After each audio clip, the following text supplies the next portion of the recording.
hello, and welcome back to Eat Sleep Game. My name is Luke, and this is the first episode of something I'm calling Audio Logs, where I bring in a guest, someone from games media, but it be their content creator, games journalism, whether they be a small dev or a big dev. Hopefully one day that'd be awesome. And we just have a nice little discussion about them, what they do, how they got into what they do, and so on. My first guest is Mr. Josh Bittick.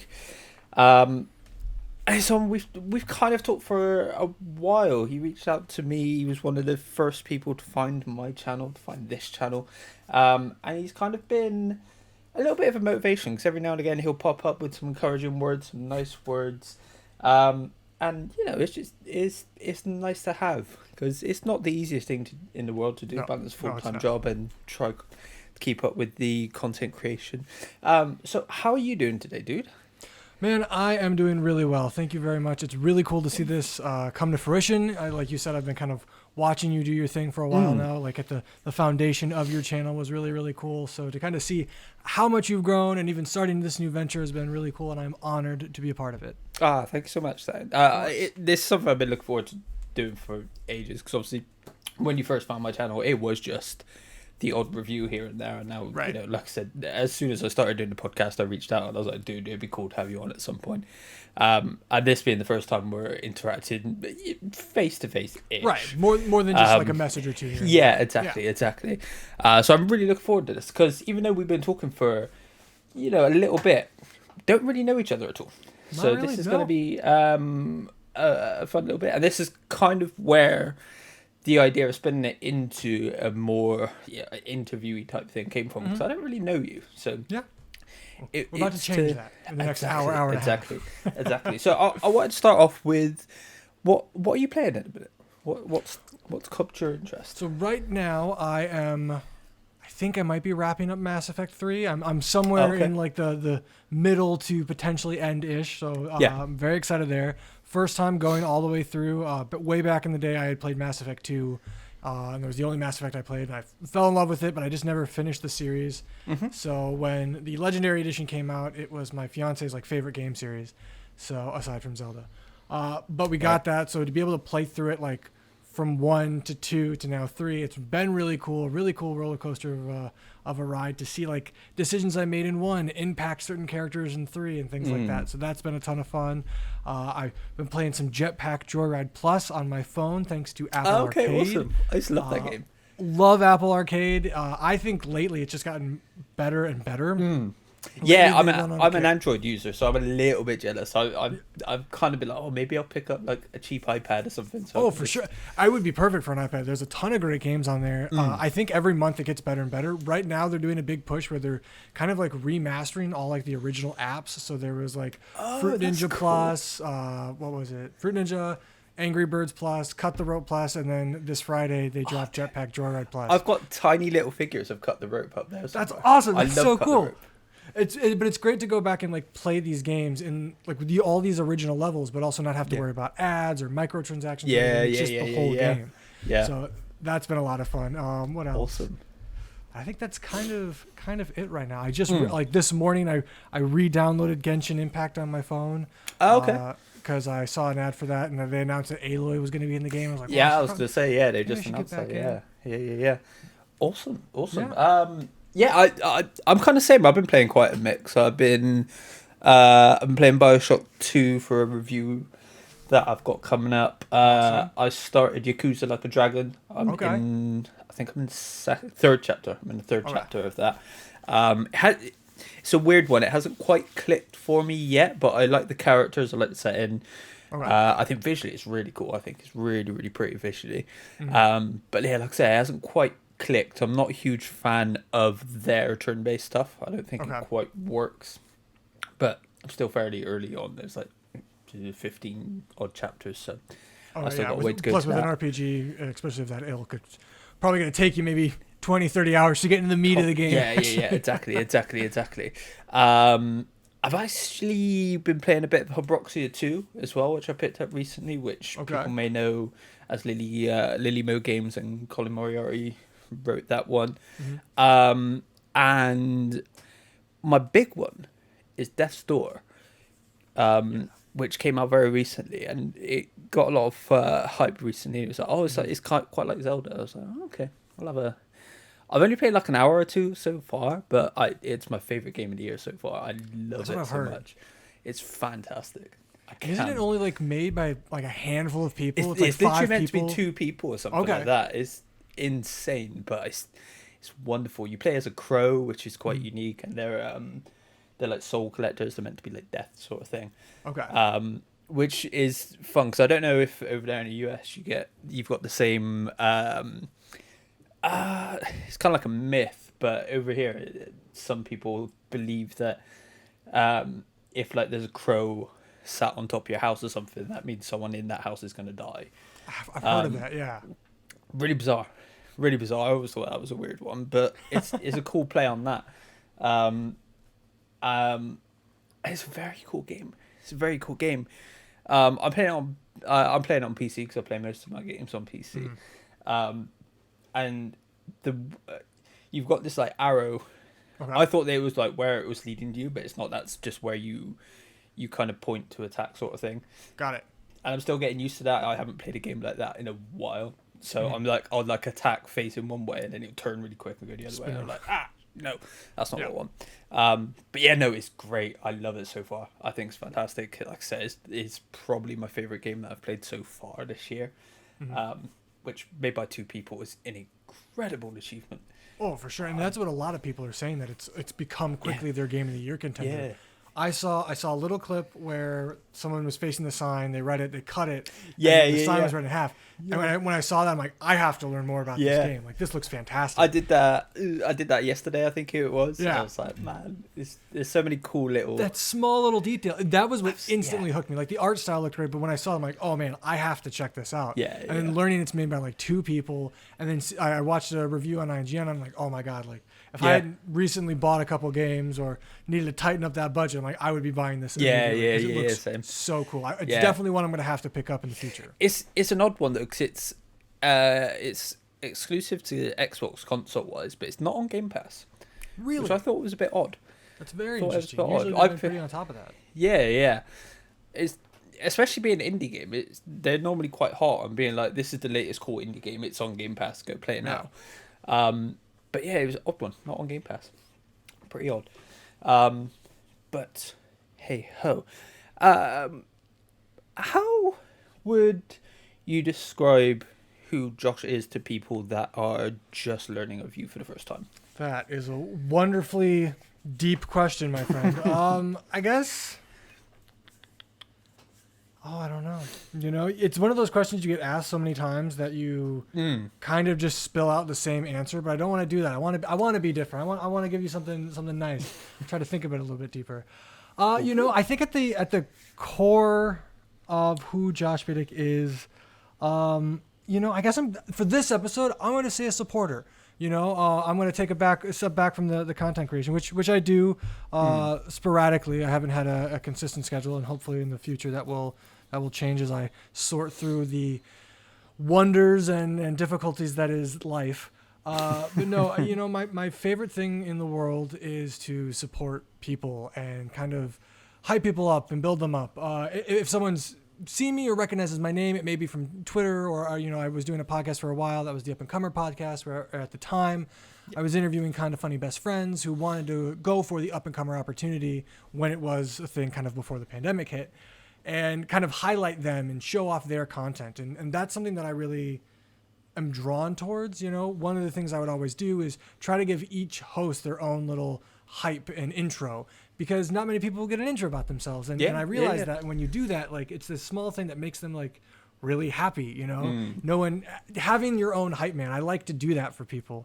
So you could say content creator, you could say podcaster, but for you, I'm going to give you the special one, or I guess first time answer of supporter. Josh Bittick at the core is a supportive person.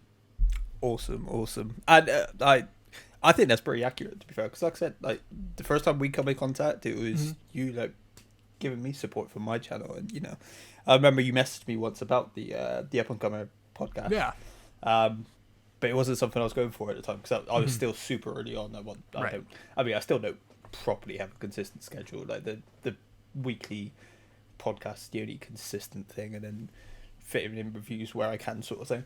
But I love those little news snippets you do. I think it's really great. Like, I love the design of them. You put them up really consistently. I feel like as soon as news drops, you're always like Johnny on the spot. And it's distinctly you, which is something I really appreciate. And I think you do a good job, and you should be commended for. Because every time I see it pop up in my timeline, I know exactly who it is. Yes. I know your thought. I know you're breaking down the news. So hats off to you, because it is fantastic. Oh, thank you. Like I say, it's one of those things where it is. I'm quite fortunate because I get like loads of little pop-ups on my phone and stuff like that. And normally it's something like, if I'm in work, I could take like 5 minutes and just sort out real quick, because it's all generally, that sort of stuff is all like picture based and image based, because it did Eat Sleep Games started on Instagram, like just as that sort of thing, and then eventually branched out. But no, awesome. Thank you for that. If there was a specific place that you feel that you're that gaming really gripped you and start to take off as your lead hobby, when would that be for you? And what maybe what game or what games is it that really captured you and drew you into that medium? Wonderful question. It's something I was actually talking about with my fiance the other day, like big game moment. But I will get to that. I'll get to that in the story. It's a little bit of a tale I will weave you. So my father, when I was a kid, he would review video games for the local paper. So he was a newspaper reporter, and he really liked gaming. So what he did is, and like timeline wise, I'm not sure where it was in like the birth of IGN or EGM video game magazines, whatnot, but I know he wasn't seeing it in the area, so it was something he wanted to do. So he would go to local game shops and be like, hey, I'm a reporter for the paper. Here's what I do. Like, if you let me review your games, I will give you publicity in the paper. So when I was growing up, he would review all these games. We'd get games sent to us all the time. And it was really, really cool. So gaming's kind of been around me as long as I can remember. One of the earliest pictures my dad has of the two of us, I think I was like 2 or 3, and we're both looking at the camera making a goofy face, but he's playing, I think he's playing N64. And I'm like playing with him, right? Like I have a controller in my hand, but it's like plugged into the back. So it's been around forever. The first game I distinctly remember being like, man, this is something like I want to be doing the rest of my life, was The Legend of Dragoon. It's old school JRPG, very Final Fantasy-esque. It was produced by Sony. Shuhei Yoshida was actually on the original team that made the game. So that was really cool. And it was just, it's a turn-based RPG, but the combat's a little different, where it's kind of a rhythm thing where each character has their own combo, but like there's like a square that kind of like slowly comes down, and you have to time your X at the right time. The stronger the attack, the more complicated the motion was. And it was really cool because I'd never seen anything like that. Whoops, I'm knocking stuff over. Though from there, like the game that obviously Legend of Dragoon was the first one that made me kind of like click, like this is something I want to be doing. I want to be involved. For a while I said like, oh, I want to make video games when I grow up. And I'm like, oh man, like I don't have the brain or the attention span to really focus on that. So I'm not going to do that. So, talking about games will suffice. But also like Final Fantasy X is another big one that like, for me, cements who I am as a gamer. I definitely think the foundation was set with Legend of Dragoon, but Final Fantasy X just had its 20th anniversary last week. Yeah. And for me, I remember when I was a kid watching the commercial and being like, whoa, like this game looks like real life, and it's voice acted so incredibly, and like the cutscenes look great. And I got the game. I was sick one day, and I think my grandfather rented it from the local video shop, and I was able to play it and then eventually bought it. But it's one of those games where I've bought it multiple times. When my first disc broke, I bought it again so I could keep playing it, or at least just have it around. Yeah. Bought it again when it did the remaster on the PlayStation 3. Bought it for the Vita. Shout out to the Vita. It's fantastic. Oh, yeah. And recently, again, bought it on PlayStation 4 because my fiance wanted to play it, and I didn't want to bring out the PlayStation 3 because I wasn't sure where it was. So I supported it again and got it on sale for PlayStation 4. So it's one of those games I've probably bought the most. It's the game I've put the most hours into, played the most. So that is kind of who I am. Huge JRPG, turn-based guy. It's definitely my shtick. So I probably would have to check out Yakuza Like a Dragon. Yeah.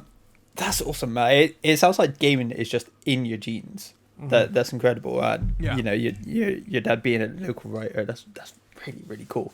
It was really cool. I don't think I've heard a story quite like that normally. Yep. It is just like, oh, you know, my parents played video games, my sibling played video games, sort of thing. But having a dad that works kind of in the industry, but like obviously on a smaller scale, being a local thing, that's really cool. That's really, really interesting. Yeah. Is Final Fantasy X your favorite game? I would think so. Yeah, I think I could easily. It's hard because I feel like you're asked that question depending on your mood. It always changes, you know. But I definitely, yes, I think I can confidently say that Final Fantasy X is my favorite game. I know it inside and out. I have the soundtrack as one of those ones where I went on a long car ride. So it's like, all right, I'm going to throw on the soundtrack. And as a kid, like I would play the game in my head based off what song was playing because I would kind of move through the story. So yeah, I think I can easily say that Final Fantasy X is my favorite game. Awesome. So as a fan of JRPGs and that sort of side of the world, that's getting quite big over over in the UK and the US now. What sort of games would you recommend to people that are just getting into it? Because I kind of got into RPGs in a weird space. I've always kind of wanted to get into Final Fantasy, but never really knew a place to start. And then Remake came out. I fell in that, loved it. Yep. But weirdly, my enjoyment of RPGs and JRPGs actually started with South Park: The Stick of Truth. Okay, that makes sense. I get that. It's an oddly fantastic game. I wasn't really expecting it to be all that, all that great, but it completely hooked me. I think it was fantastic. It was very funny. It was really well written. Yep. But then it just kind of spawned my love into, Persona 5 and stuff like that. What sort of games would you advise people look into as a hook into that genre? I think, like you said, Final Fantasy VII Remake is a great entrance. It's a beautiful game, plays incredibly well. Yes. Has a little bit of a turn-based element to it, but still has more of that like action that most people are used to, where you're kind of having that 3D fight and you're not waiting for people to attack you. And the story's really great, so it's also one of those things where you could introduce someone into Final Fantasy VII Remake. They can play it. They can be like, oh, man, this is really cool. And if that hooks them, they could go back and play the original Final Fantasy VII to get more of that traditional turn-based style.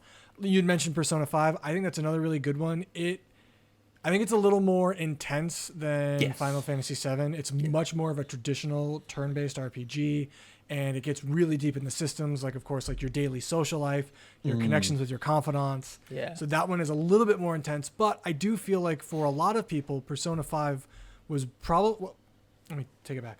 I think Persona 5 was a lot of people's first kind of foray into Persona and maybe even JRPGs, and it was incredibly well received. I think Persona 5 Royal has taken what Persona 5 was and made it even better. Absolutely, so if someone really wants to try, like, hey, I want to dive headfirst into something, I recommend Persona 5 Royal.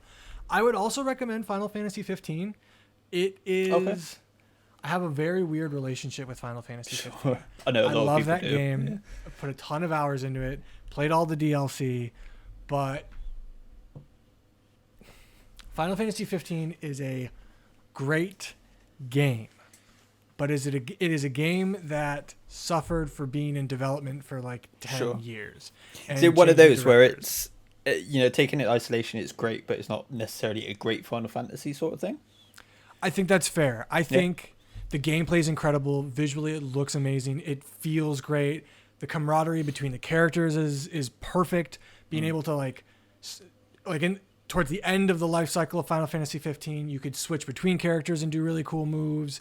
All of the powers I thought was fun. Like being able to switch between all of these weapons so fluidly as Noctis was great. Yeah. I even love the small stuff like fishing. Like there was a weekend when I was playing Final Fantasy 15 and all I did was fish. And even that felt incredible. Riding chocobos feels great. The food is rendered amazing. So I was going to say the food looks insane. It's incredible. And being able to like find new recipes and make new recipes and then that really impact your gameplay. All of it was great. But the story of Final Fantasy 15, and I'm a huge story guy. It's one of the reasons I love JRPGs because I just fall in love with them. the story's not there. That's the part I feel like really struggle with having directors change and being in development for 10 years. Like it was originally Final Fantasy Versus for 13. Yeah. And it just became something entirely different. So like halfway through that game, the story just kind of falls apart. But if you don't care so much about that and you just play it for the gameplay, I think that's a really great introduction to a Final Fantasy. It might be like, oh man, I want to play more of these. Maybe you go to 7 Remake. Maybe you play what I think is one of the best Final Fantasy 10. You could do that too, you know? Mm-hmm. Was the story something they somewhat fixed when they released all the like extras and DLC for it, or was it just kind of still muddled? In my opinion, not really. Sure. And this is coming from the person who watched like the 4-episode anime and the movie and played all the DLC. I didn't replay the game start to finish when they like added new stuff that changed the ending.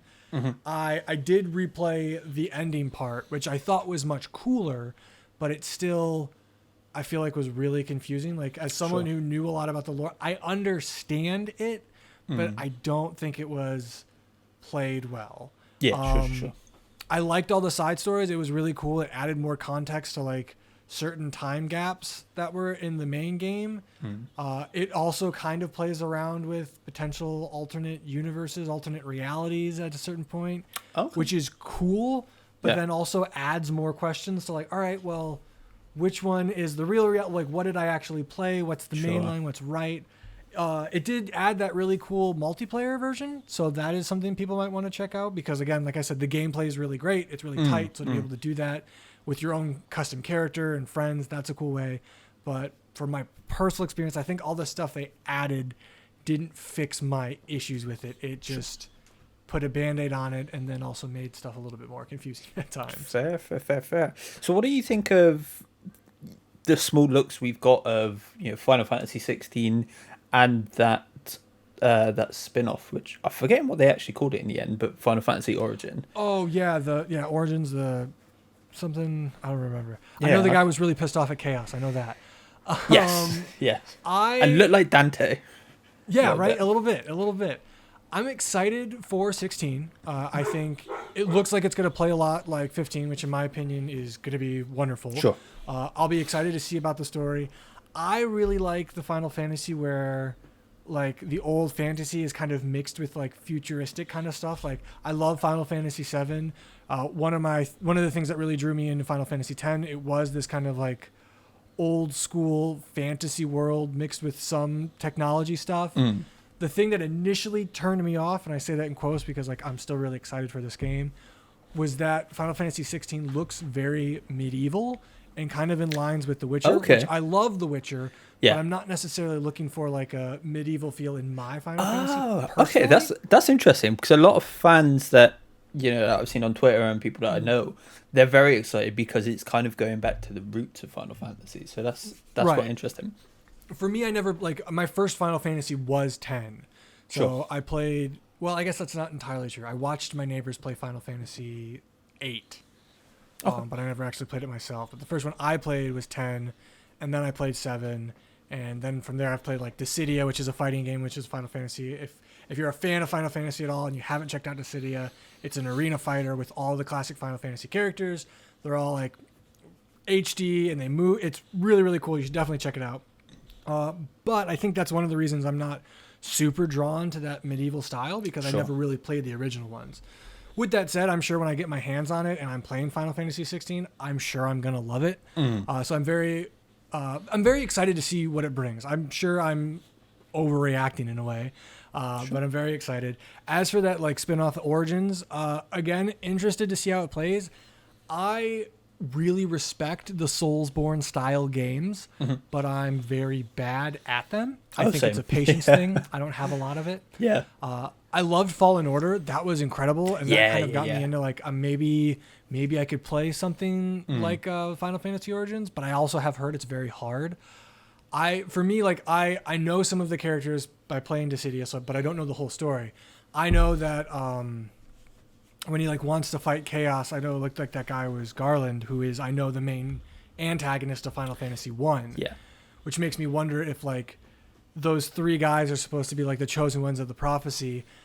I'm wondering if they're supposed to represent the Warrior of Light, who is the main character of Final Fantasy 1, but there's also like job systems and stuff. So it'd be interesting to see if it's like a new take on the first Final Fantasy, or I have like this small hypothesis that main guy is going to get so focused on destroying chaos that he's actually going to become Garland, and he's going to become the actual villain of Final Fantasy 1. Sure. So I'm excited to see how it plays out. I don't know if it's going to be one that I'm going to play physically because of my lack of skill, I will say. Sure. But I'm interested to see how it turns out. Yeah, I was kind of, when like I first heard about it, I was like, okay, because I do quite like the the Souls franchise and that, but like I said, I'm not particularly good at them. The first one that really really clicked with me was Demon Souls, which is obviously like the newest of, well, not of that series, but it's a remake of the originator of that series sort of thing. But I didn't really like the trailer, to be honest. I thought the trailer, it looked really really generic. The voice acting wasn't very good in it. Like we said, the characters were very iffy looking as well. They just looked, again, just as generic as you probably could get. It's just a kind of odd it's kind of an odd way to take the franchise, I think. I think there's a lot of other things they could have done that may have fit Final Fantasy a little bit better, because when you think Final Fantasy, you think grand epic stories, great characters, not necessarily combat. Which could be the reason they've done it, to be fair. It could be the reason it could be more, like it. you said, more of a combat heavy, because I know with Final Fantasy 7 Remake and 15 and now 16, they are trying to make combat more of a focus of the game. So it could be a way for them to test just test kind of waters. Plus, there have been a lot of spin-offs of Final Fantasy, and they all kind of range in success. You had Dinge of Cerberus, that was pretty much just like a third-person shooter. You had, what was it? I think it was Type 0. There was like 13 different people in the school, and it was kind of a different style game. And, you've got your Dissidias. So I'll be interested. I'm sure it's going to find its hardcore Final Fantasy fan base. Maybe the Souls community will like it. Maybe it kind of crosses those two communities together, where we got Final Fantasy players playing Souls games. You got Souls players playing Final Fantasy games. It could be really interesting. I don't know if I'm necessarily the target audience for it, but I guess I'll just have to wait and see. Sure. What does your console history look like? You mentioned, you've been with PlayStation for quite a while. Do you play other places other than that, or are you mostly just a PlayStation player? I would say primarily PlayStation. That's kind of what I had growing up. We had PlayStation 1 and 2. I did have Xbox 360 for a while. I was not on the PlayStation 3 ship until like its last legs. Yeah, same here. I think for me at the time, that's where all my friends were. They were all on 360. And I think the 360, obviously it won that generation. The price point was better. It had really, really stellar games. And it was, at that time, I feel that generation was about multiplayer games. It was about your Call of Duties. It was about playing Halo with friends. So that's just kind of where I gravitated towards, because that's where my friends were playing. And then from there, I went and I wanted a PlayStation 4. But at the time, I think there was some big Xbox One sale where I got that. I got Final Fantasy Black Flag for Xbox One and Unity. So I got the Assassin's Creed bundle. So that was where I kind of played for a little bit. But when I did get the PlayStation 4, that's kind of where it was like, and I know it's going to sound kind of like an exaggeration, but it felt like I was coming home. Like, I didn't really play PlayStation 3 at all, but I had spent so much time with my PS2 and PlayStation 1. So to go back to PlayStation 4, have all these games that, like, all these series that I was familiar with and remembered, and then to be able to come back and just play PlayStation was really cool. Like, the control, I love the DualShock. I love the DualShock 4 in particular was great. I'm loving the DualSense. Yeah. And it felt good in my hand. So from there, I was one of the lucky people who I got a PlayStation 5, which is fantastic. I've been having an absolute blast playing that. Again, I said I love the DualSense. Personally, I like the haptic feedback when it's done well. Like when it's added to Fortnite or Borderlands 3, and you're it's really just kind of extra clicks on the trigger. That's not great, but it's cool that it's there. But with games like Spider-Man Miles Morales, feeling the web swinging is really cool. I loved what they did with Astrobot. That was fantastic. And I played Returnal, and the haptic feedback in Returnal I felt was used very well. I never felt like the triggers got in the way. Being able to have a double pull on the left trigger to be able to use an alternate firing mode, I thought was really cool and really creative. Cool. My favorite part is like when you're in a room that's raining and you feel all the raindrops. Yeah. It's stuff like that. I feel it's very complimentary towards the game and not distracting. So that's kind of been my console history. Right now I'm really playing PlayStation. I love handheld gaming as well. Like that's why I'm loving Apple Arcade's been fantastic. Nice. The Switch is awesome. I did play a lot of Game Boy Advance, Nintendo Switch. So as much as I do love consoles, I don't know, something about having a console in my hand playing a screen. I think it's a little bit more personal. Plus at this time in my life when I don't necessarily want to come home from work and be like, all right, sweetie, I'm going to ignore you for the next 5 hours and play Persona 5 on the TV and monopolize our whole space. Where I can be like, hey, throw on a show, or you play a game and I'll dick around on my phone or play the Switch. Something about that is nice because I can continue to game without feel like I'm ignoring the rest of the world. Yeah, that's part of the reason I'm really excited for the recently announced Steam Deck. Because like I said, I'm primarily a PC gamer. Yeah. But there are certain games where I just want to kind of jump in and play really quick for an hour or so.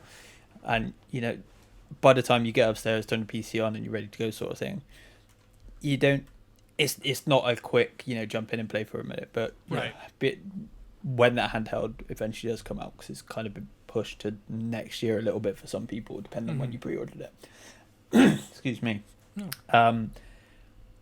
Are you in the same boat as me, where you really, really hope that the Steam Deck pushes PlayStation to bring a Vita 2 or whatever it may be, hopefully? If a PlayStation announced a handheld, I would be very excited and I'd probably get it. I loved the PSP. It was fantastic. I originally got it so I could play Birth by Sleep because I'm a huge Kingdom Hearts fan. Obviously with the Keyblade back there. So that was really cool, but it just, I don't know, I felt like it was just a phenomenal system. It played so well. You had so many great games.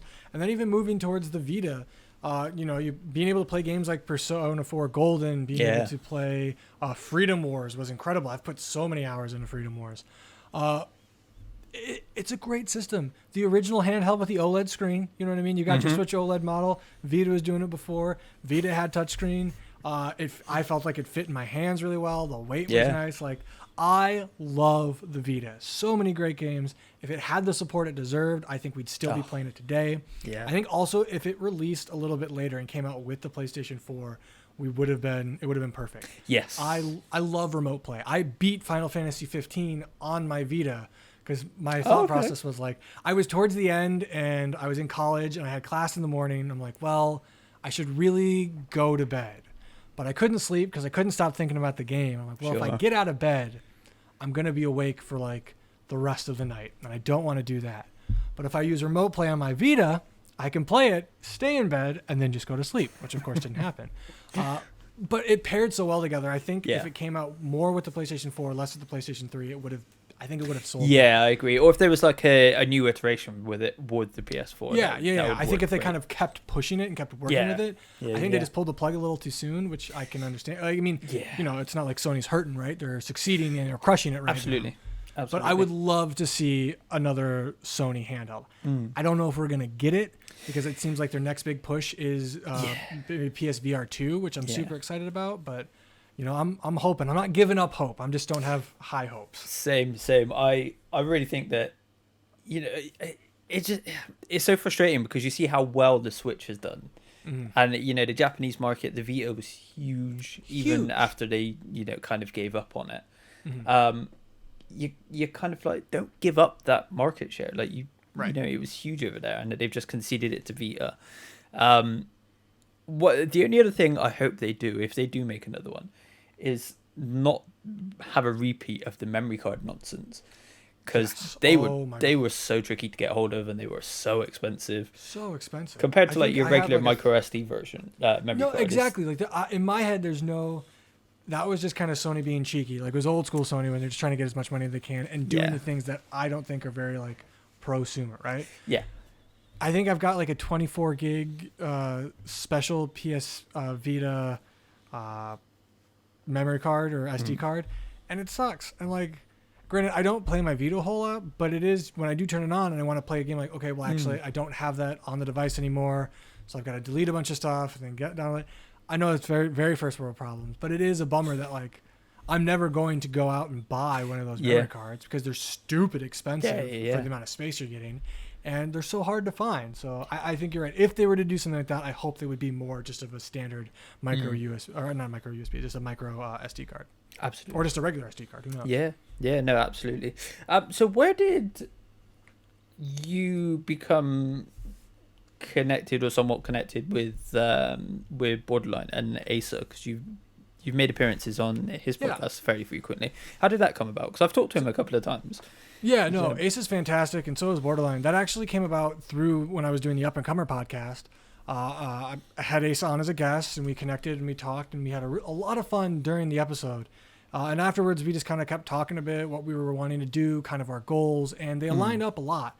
And in that, he was kind of doing Borderline a little bit more like on his own at the time. He was still building a team, which he's got, and they're all fantastic. And I was just like, hey, if you ever need help with anything, let me know. Yeah. And from there, it just kind of grew to being a regular host on the show, or guest on the show, kind of helping out, working on little side projects here and there. We've got some stuff in the works. I'm going to try to get that nailed down. Awesome. But no, it's been phenomenal. It was just kind of, through happenstance of meeting a person, vibing, and then being like, hey, let's do something together. Awesome.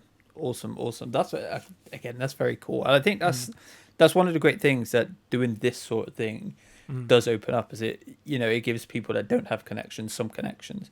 Because like I reached out to him because when was it? I think it was that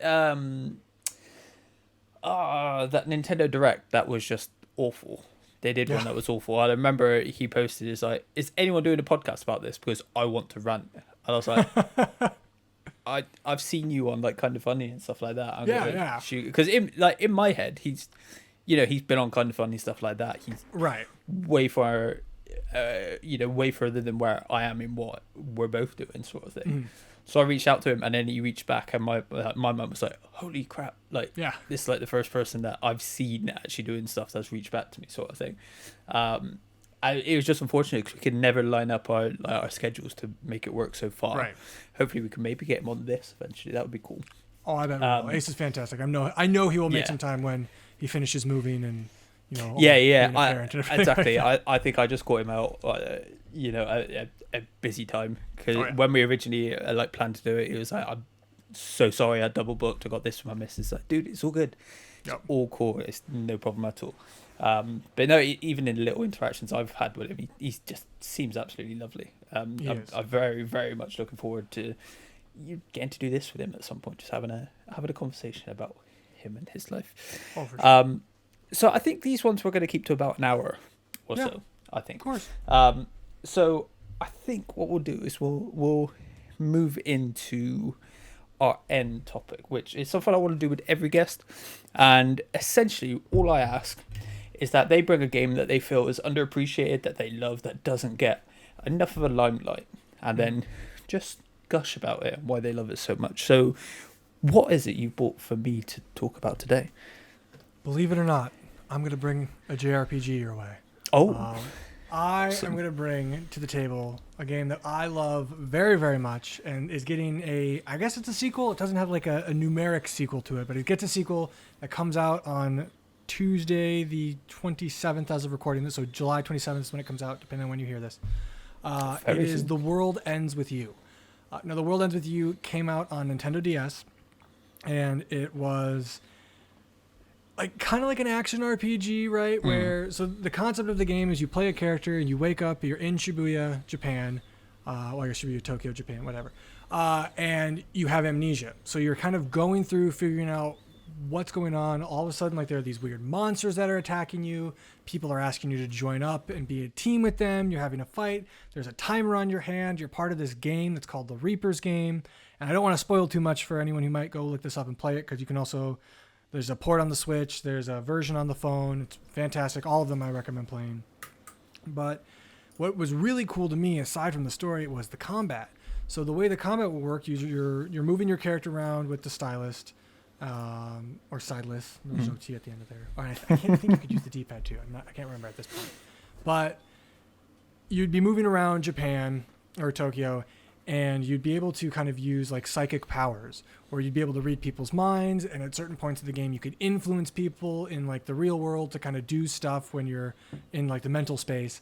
But you'd also have this fighting system where you would scan people and you'd fight the noise that's kind of in their mind, and it would recreate into certain monsters like a weird frog, or like the wolf and a bear with really big arms and stuff.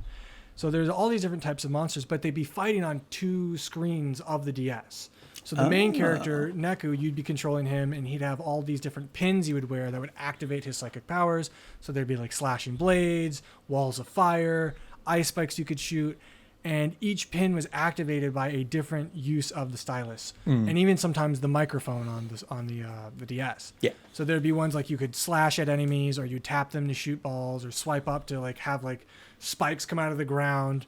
And while you're doing this, there is your partner on the top screen also fighting the same enemies. And you control them by using the D-pad. So it was really intense, where you're like swiping on the bottom and trying to use different combos on the D-pad. Each partner you would get had a different style of combat. So someone might use like cards, and you had to match up like 2 of the same suit to do extra damage. And if you get a combo on the top screen, it would send down to the bottom screen, and you would like build up a score meter to do special attacks. So for me, it was really, really cool, because there was a ton of different stuff you could do.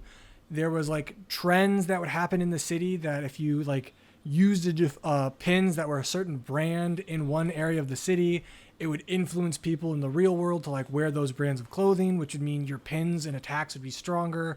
There was a clothing system where each article of clothing would like have different stats, food that would help. It was really, really cool, really in depth. I think it scored really, really well. I think it got like 9s and 10s on IGN and other game sites when it was reviewed originally. And I didn't see a whole lot of people talking about it. It was one of those games that I loved, I think is fantastic. The people who love the game really love the game. And it did get its support, where we saw a version come out on the phone, we saw a version come out on the Switch, but I never felt like it got enough love that it deserved. So with the sequel coming out, I was skeptical at first, because I saw the trailer, because the DS game was more of like in a 2D scape. So I wasn't really sure how it was going to translate to modern consoles, how they were going to do it in 3D, like what did sequel even look like. And when the first trailer came out, I was like, oh, this doesn't look good. This looks kind of like, I know it's got a particular art style, but it just feels like it looks more like a PlayStation 2 game than it does like stylistically look like The World Ends With You. Sure. But a couple weeks ago, or maybe it was like a month ago, they released the demo for it. So you could play the demo, and everything you did in the demo actually carries over to the main game when it releases. So I was like, all right, well, I'll try it out. I'll see if my fears were accurate. And when I played the demo, I fell in love with it. I'm like, oh man, this is more World Ends With You. This is what a 3D World Ends With You looks like. This is what the sequel could be. There's hints at other characters coming back. A lot of time has passed since the first game. You're playing as a new set of characters. The combat is great. You are controlling. Now you have teams of 3, and instead of having like 2 screens, you're actually controlling all of the characters at the same time. So each attack is like signed up to each character, so different buttons control each character. So as you're moving buttons, you're then switching to characters and moving and dodging attacks, and you're comboing stuff, and I fell in love with it. So I bring up The World Ends With You, the original one, because I want more people to hear about it. I want them to check it out. I want the sequel to sell gangbusters, because I want it to do well, because I would love more of this world. I know the anime for the first game came out, so if people are like, oh, I don't want to play the first game, go watch the anime. I know, from what I understand, I haven't seen it myself yet, it's a bit different than the main story, but it might at least fill you in enough to when the new game comes out, you can play it and have it sell gangbusters, and then I'll be a happy camper, and then there will be more of The World Ends With You, and we might finally see The World Ends With You like World in Kingdom Hearts, because it was in Dream Drop Distance. So there's my World Ends With You rant. All ties in. Exactly. It's all, I'm a big circle. Like I'm all completing, tying loose ends. Awesome. Give me a Final Fantasy X-3. I want it. I mean, there's rumors. There is. Awesome. That's not a game I've played, but I've seen it about. It always sticks out to me because it looks like, and from what you've described there, it sounds like it really wears its influences on its sleeve. It sounds like it's influenced by, Final Fantasy, a bit of Pokemon. Even, I don't know if the timing quite lines up, but it sounds a bit like Persona as well. I would say a little bit for sure. And it just sounds like a love letter to that genre. And I don't think I've ever heard of a game where it's been touted as a love letter to X genre sort of thing that has ever turned out to be like disastrous sort of thing. It may not be the greatest game. Right. It's always like, it's always made with passion and love. Yeah. Another thing I forgot to mention is the music, the soundtrack. It's incredible. So if you're a big music person, I highly recommend checking out this game. One of the parts is you can go around, you can buy the different songs, so you have them on like your homepage. So if you wanted, you could just set it up as like a music player and listen to it. So that's awesome. I love The World Ends With You. Everyone should check it out. I think you'll really dig it, especially if you like JRPGs. Yeah. So are those Nintendo based, or are they on PlayStation as well? So they are. The original was on Nintendo, and the new one that's coming out, I believe, is PlayStation 4, PlayStation 5, and Switch. I don't know if it's on Xbox. Sure. I'm not 100% sure, but I do know it's Switch and PlayStation 4 and 5. I only say because I think maybe it'd be a cool character to have in Smash. You know, that is a great idea. I think Neku, the original character, would be, like the original protagonist, would be phenomenal. I think his moveset would fit in really well. I think he'd play really well. I would love to see it. I didn't even think about that as an opportunity until you just brought it up. So now I'm just, I'm all over the place. Do I think it'll happen since you only have one more character? I highly doubt it, because I bet it's going to be something that like people know and are more anticipated about. I don't know if Sakurai is a big World Ends With You fan. I'm hoping. I mean, we might find out. Yeah, we might find out. He's a big fan of Fire Emblem and stuff like that. Maybe he's got a bit of love for World Ends With You. There you go. You could be right. Everyone in the world will be super pissed off, and I'll just be like, I'm finally gonna buy Smash. Yeah.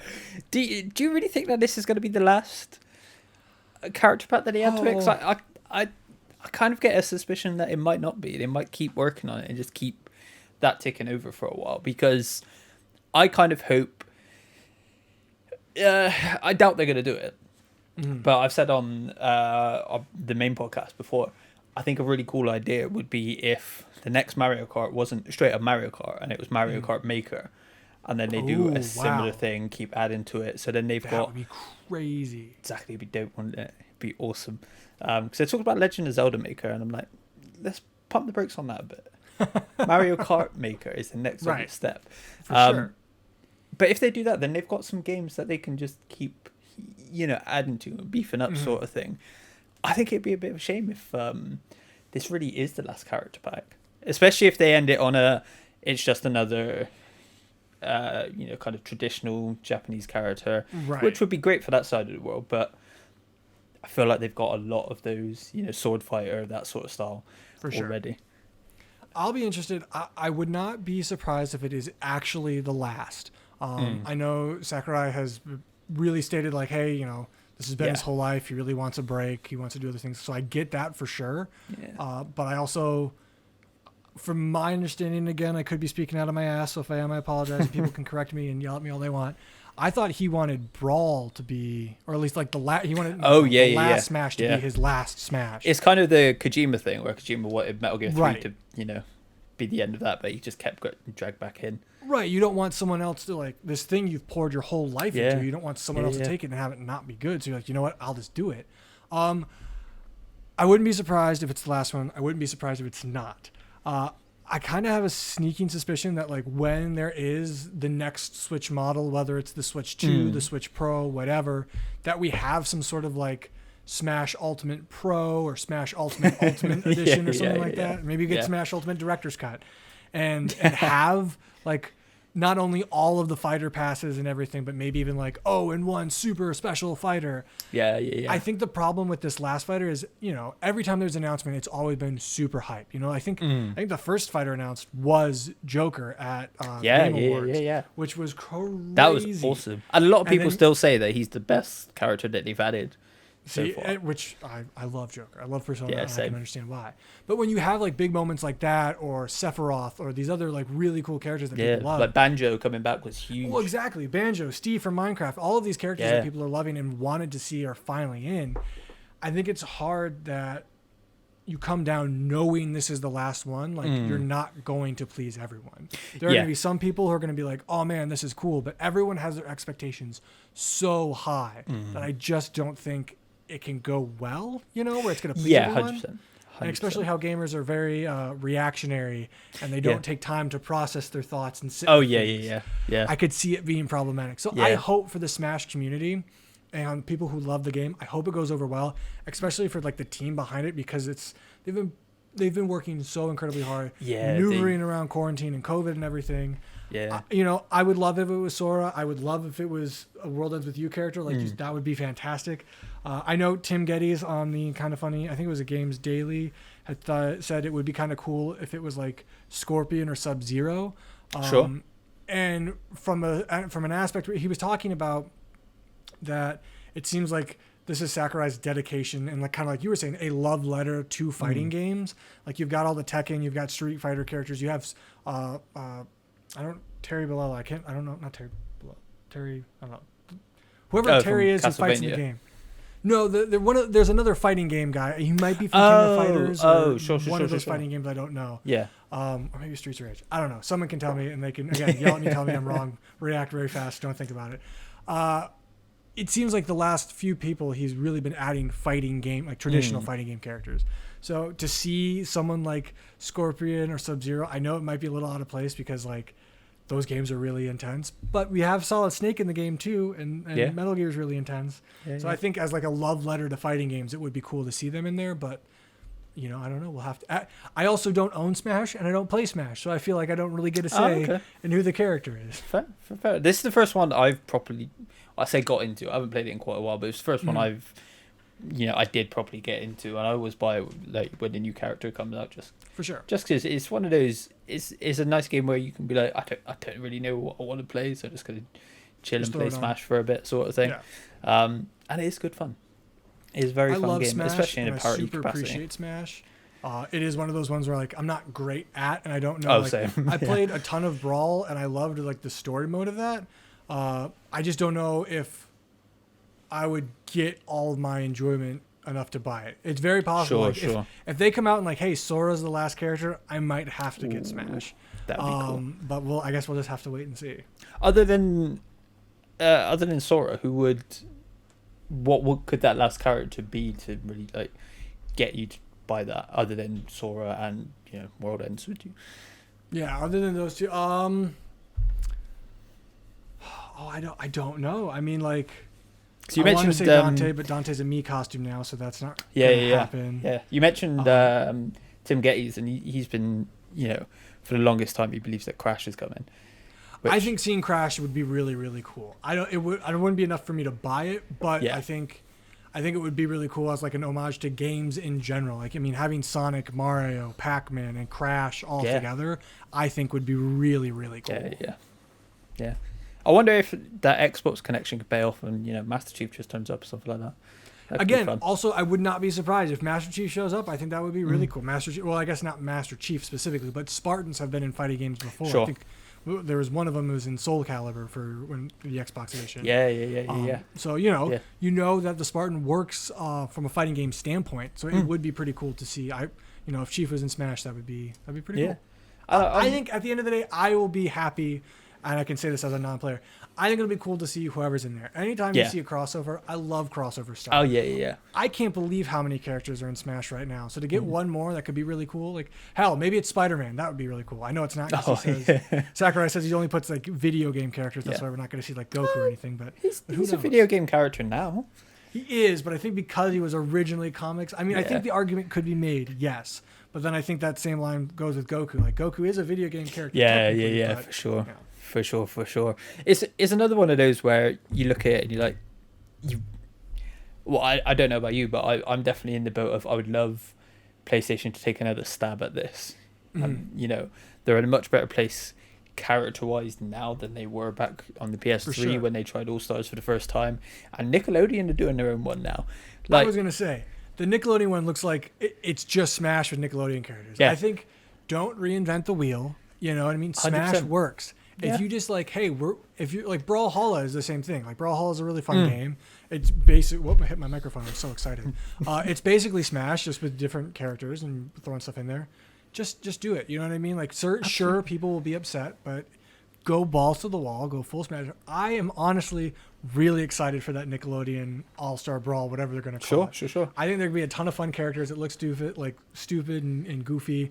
Seeing Patrick do his like ice cream cone as like his ultimate or his finisher or whatever. Like, I love seeing Nigel Thorn. Like, you're telling me I can be Nigel Thornberry and I'm like fighting Danny Phantom and punching the Real Monsters person, like or Powdered Toast Man. Get out of here. I think I'm gonna get that game because it's gonna be dumb fun. Hopefully that's great. Maybe Sony can take a lesson. Like, man, look at how well this stupid Nickelodeon fighting game did. Absolutely. Let's bring back PlayStation All Stars. Was it All Stars Battle Royale too? Yes. Okay. It was a mouthful of a name. And then Emmett Watkins Jr. will be so happy and his life will be fulfilled. We all need that for him. Absolutely. I really think, like I said, now would be a great time because they've got such a wider breadth of awesome characters. Like they could bring like Parappa the Rapper and stuff like that back. I don't know if they'd be able to use like Crash and Spyro because they're not as intrinsically tied anymore because they're Activision and all the stuff that's going on over there. But the reinvention of creators and stuff like that, a lot of people do say it's like, but it doesn't really make sense because some of these characters are in quite harsh games. But it's like, it's not a kart racer. It's fine. Don't think too much about it. Plus, we have Solid Snake exactly in Smash. Like, you're gonna tell me that's not a really intense game? That those Metal Gear games aren't super intense? Yeah. But Same with Castlevania he's gonna hide characters. In that box and he's gonna pop out and shoot Mario in the face. That's what he's gonna do. Yeah, absolutely. Absolutely, I would love one of those over a PlayStation kart racer. I really think that the fighting game would work better. Be a nice even ground. Maybe we could get a kart racer down the line if that works. It could be a follow up or some add on. Exactly. Well, Josh, thank you so much for joining me on this first new foray out on this whole thing. It's been so nice to finally actually get to talk to you like this. Been a blast, my friend. We've been talking off of even just on Twitter for the longest time, and it's so nice to actually have a proper conversation with you. Where can people find you online? People can find me on Twitter. It's just at Josh Bittick. It's my first and last name. You can see me on borderlineentertainment.com or youtube.com/borderlineentertainment or twitter.com/borderlineentertainment. I don't know exactly. If you search Borderline Entertainment and you see the BLE, like that's I affiliate myself with that, so you can find me there. Awesome. And are you planning to bring back the Up and Comer podcast when that sort of does start getting going again? Yeah, I've been kind of playing it by ear. I definitely want to see what's going to happen. If that's something where they like, hey, we're going to bring back the Up and Comer opportunity, and then there's a need for it, I would be more than happy to bring it back and kind of bring everyone back in the fold. I think the Kind of Funny community is full of extremely talented people. And, like I said at the beginning, at my core, I am a supportive person. I'm a supporter. So when I get some things fixed out and worked out on my end, I definitely want to do something in which I can promote voices and just share people's stories. Awesome. I look forward to that. I look forward to anything else that you've got planned up next. Because like I say, you are just such a lovely dude, and you are super supportive. Really and like I said, you've somewhat been at my back for a very long time. Like every now and again, you just pop up that you've liked something of mine, and I'll see you when I'm like editing stuff or recording stuff, and it'll pop up like you're subscribed on my YouTube and stuff like that. It's always a nice little reminder that you are around and you are behind people. You do great stuff, man, and I want to share that with people, so I appreciate it. Thank you so much. Thank you once again for joining me on this first episode of Audio Log. I'm thinking I'm going to try and make this like a monthly thing, try and get someone in every month or so, but won't necessarily happen. It'll be a bit more sporadic if someone isn't here. I am going to be kind of restarting the Eat Sleep Game podcast because I've taken a couple of weeks off of that just because of situations and stuff that's been going on. But like I said on Twitter, if you follow me there, I've got some reviews in the works. I've got some ideas. I want to try and start doing maybe like some list videos, maybe do one of those a month when I get an idea for them, stuff like that.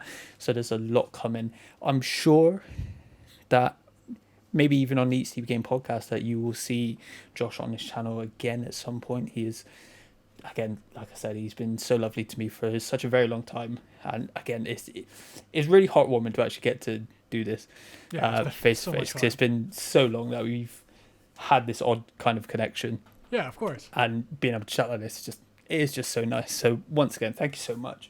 Thank you for watching and listening, because this will be going up on my YouTube channel and on the Spotify. And I will see you again very soon. Thank you so much.